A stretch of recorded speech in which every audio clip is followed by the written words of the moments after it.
Good afternoon, brothers and sisters. This is Brother Ron Williams coming to you again with another Black History lesson. This lesson is going to be entitled The Contract, and we'll be utilizing the Holy Bible, and we'll be utilizing the Zondervan Bible Dictionary. Now, why do I call it a contract? Well, in putting this lesson together, I was trying to decide what was the easiest, or what is the easiest way to explain this book. And what I found out that the easiest way to explain this book is to explain it just what it is. It's a contract.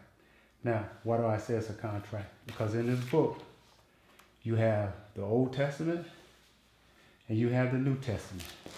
I don't know if you can see that, but here is the Old Testament, New Testament. So what do we mean by testament?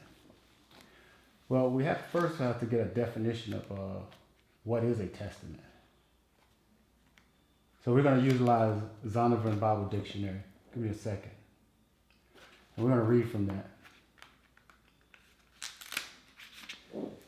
And in the Zondervan Bible Dictionary, it says, under testament, it says more accurately rendered covenant, a binding agreement or a contract between man and man or man and God.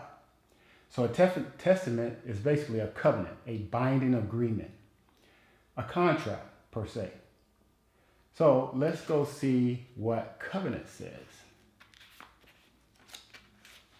Covenant, a mutual agreement between two or more persons to do or refrain from doing certain acts, sometimes in the undertaking of one of the parties. In the Bible, God is regarded as a witness of this pact. Now, we've established that this book, which is the Holy Bible, which I'm holding in my hand right now, is nothing more than a contract. And we've proven that by using the Zondervan Bible Dictionary, compact size. I wish I had the bigger size so that I could show it to you on film. But according to this Zondervan Bible Dictionary, a testament is a covenant.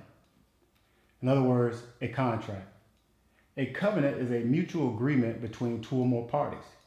Now, what we have to decide here is that if this is a contract, who are the parties that represent the contract? So we need to go into our book.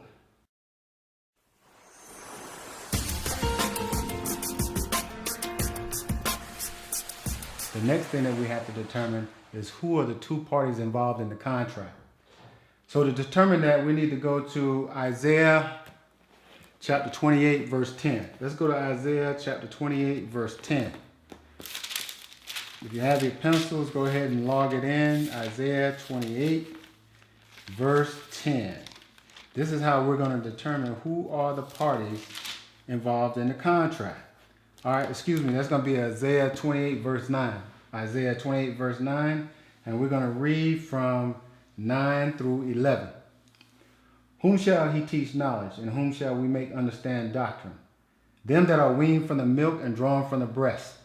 For precept must be upon precept, precept upon precept, line upon line, line upon line, here little and there little. For with stammering lips and another tongue will he speak to his people. Now, basically what I just read here is that you must build upon precept, line upon line, precept, line upon line. So what exactly is a precept? A precept is basically a principle. You want to build on one principle to the next principle, to the next principle, to the next principle. Each principle should build upon one another. So you might even say that a precept could be a concept, if you like that word better. So concept must be upon concept, here little, there little, line upon line, here little, there little. That's how we're going to get this. You're not going to get it all in one batch. It's going to be a little bit here, a little bit there. We're going to build on this precept, or we're going to build on this concept, or we're going to build on this principle, line by line. Okay, now that we got this, let's go to talk about these covenants. So let's go to the first covenant that we want to discuss is the covenant with Abraham. So we're going to go to Genesis chapter 15. I want to share a prophecy, and then we'll jump over to Genesis 17. So we're going to go to Genesis 15 and 3. This is going to be a prophecy that you need to bookmark or you need to highlight because it's going to be relevant in future teaching. So it's going to be Genesis chapter 15, verse 3. Give me 1 second. Genesis 15 and verse 3. No, I'm sorry. Genesis 15 and verse 13. Genesis 15 and verse 13.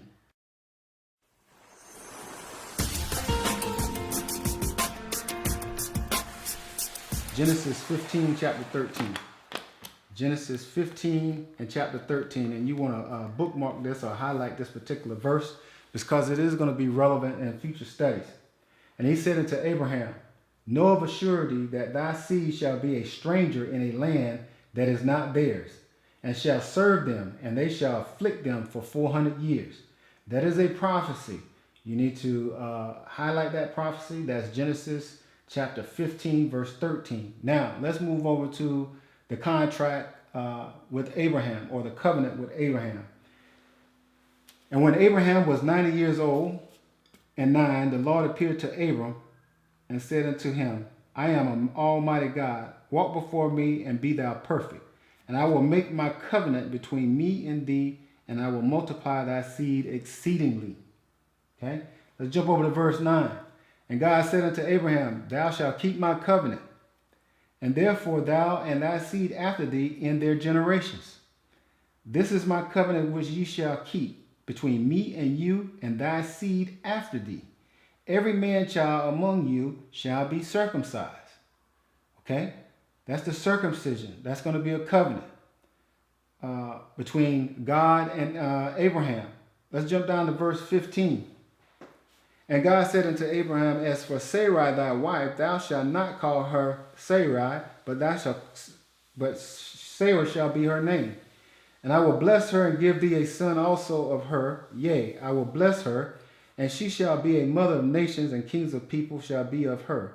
And then Abraham fell upon his face and laughed, and said, in his heart shall a child be born unto him that is 100 years old, and shall Sarah that is 90 years old bear? Bottom line is, Abraham said to himself, how is it I'm going to bear a child and I'm 100 years old, and Sarah, my wife, she's 90 years old? That's impossible. And Abraham said unto God, verse 18, and Abraham said unto God, oh, that Ishmael might live before thee.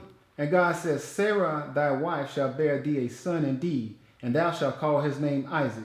And I will establish my covenant with him for an everlasting covenant, and with his seed after him.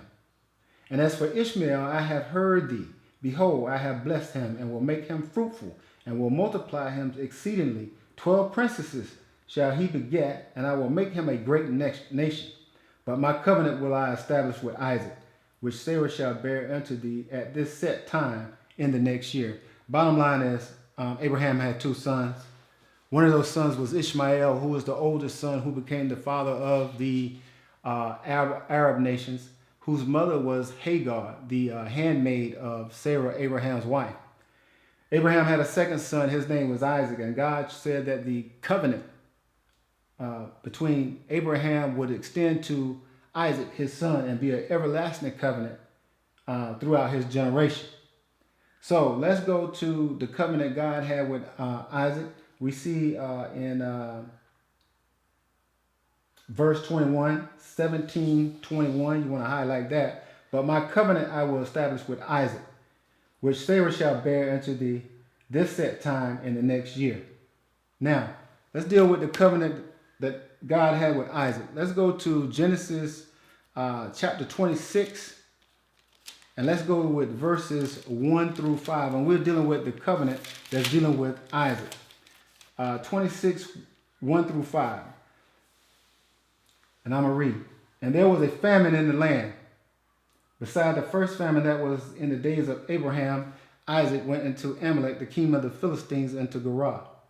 And the Lord appeared unto him and said, go not down into Egypt, dwell in the land which I shall tell thee of. Sojourn in this land, and I will be with thee, and I will bless thee. For unto thee and unto thy seed I will give all these countries, and I will perform an oath which I swear unto Abraham thy father. And I will make thy seed multiply as the stars of heaven, and will give unto thy seed all the countries, and in thy seed shall all nations of the earth be blessed. Because that Abraham obeyed my voice and kept my charge and my commandments and my statutes and my laws. That is the covenant that God established with Isaac. And he also did it in the previous chapter in verse 21. But I want to go back, and it says, because Abraham obeyed my voice and kept my charge and my commandments and my statutes. When did Abraham obey his voice? Let's go to Genesis chapter 22. And let's see what it says.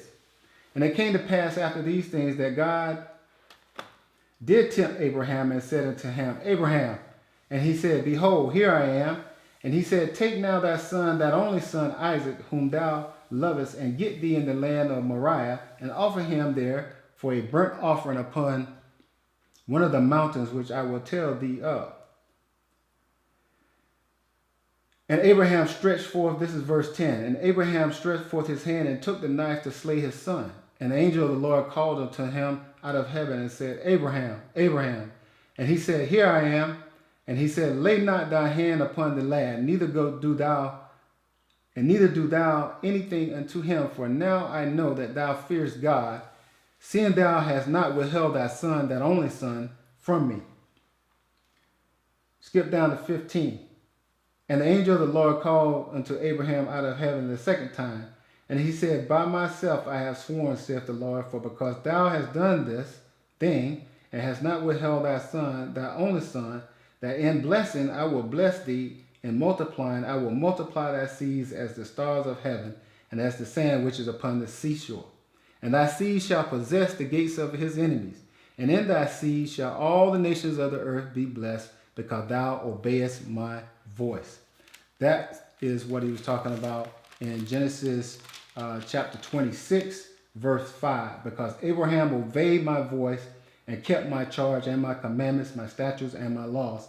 That is what I was talking about earlier. We must build upon one principle, one concept. We were talking about Abraham obeying his voice. We got the precept for that. The precept for that was in Genesis chapter 26, verse 5. Because thou hast obeyed my voice and kept my charge and my commandments and my statutes and my laws. Now, moving on to the next covenant, we're going to deal with Jacob.